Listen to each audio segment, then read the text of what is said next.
Hello dear friends, since last March 2020 till now, it's been 1.5 years and we have lived through this tough time. Bravos, the brave lads. We have been hit and hammered and still we have survived it. We have lived it and we have learned from life. And we have got fine-tuned and groomed ourselves beautifully. Super. We are a little baked now and we can go further for our secondary classes. We have been in our primary sessions till now and I think we are ready to go to our secondary classrooms. And now we can handle our hits and hammers in a more matured way. There would be hits and hammers, but definitely we bravos wish to learn our lessons better. And we will learn to move through life.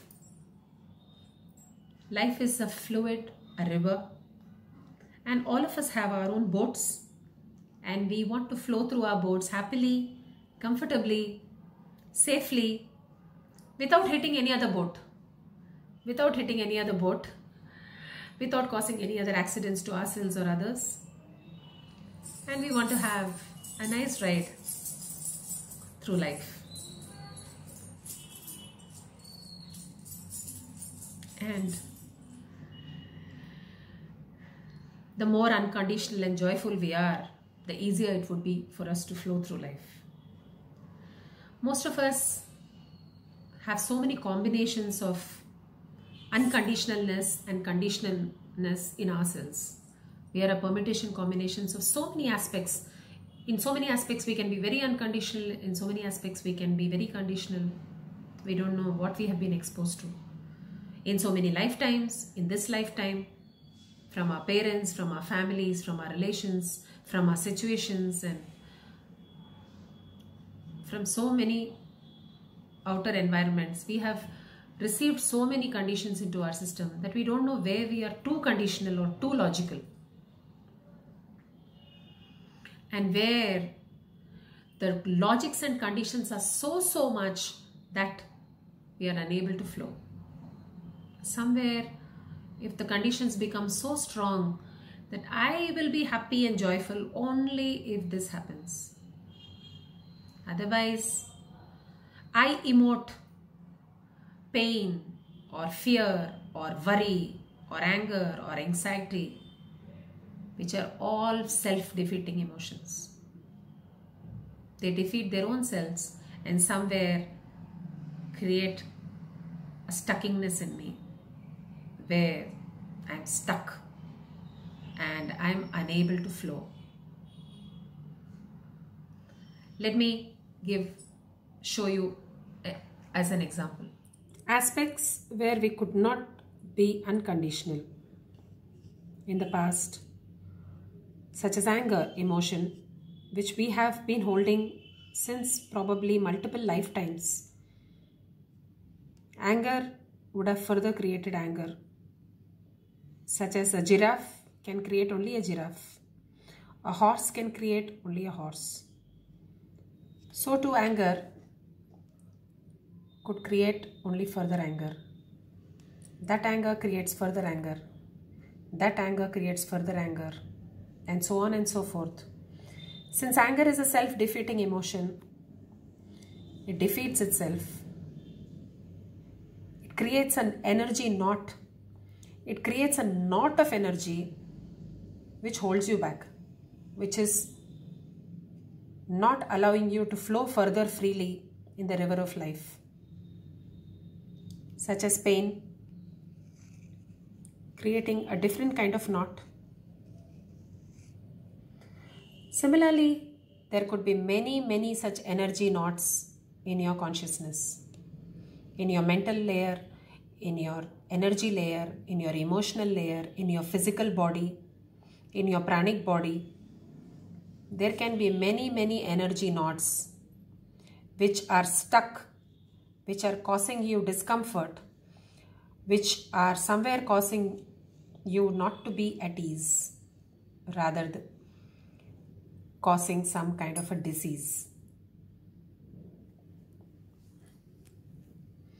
And the way to break these knots, these energy knots, is to allow the flow of river, the flow to happen unconditionally through love and gratitude.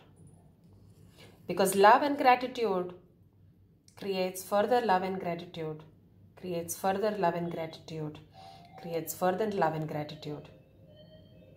And love and gratitude is the only way to allow you to move further freely,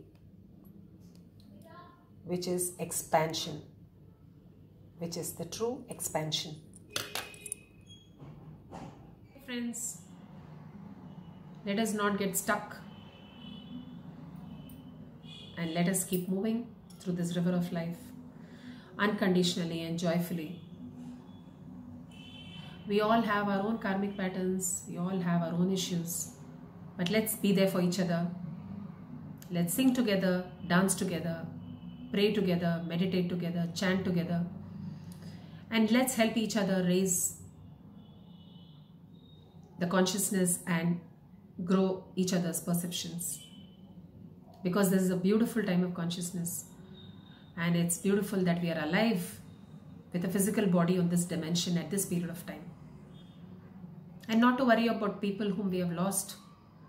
They too will come back to enjoy this period of consciousness very soon, as your grandchild or grandson or niece or nephew or somebody. They too would not like to miss this period, because it's a beautiful time where all our karmic blockages are being deleted, broken by life without even our own knowledge. It's a wonderful time.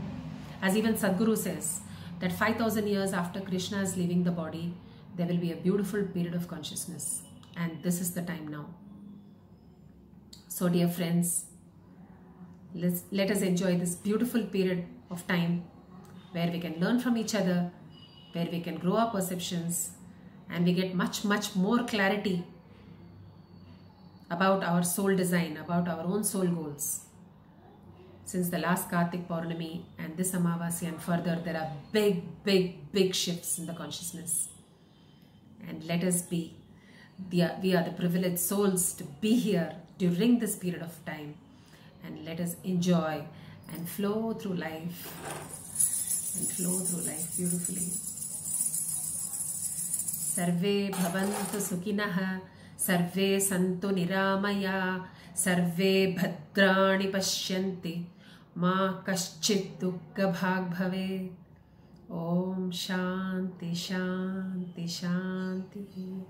Loka samasta sukhino bhavantu.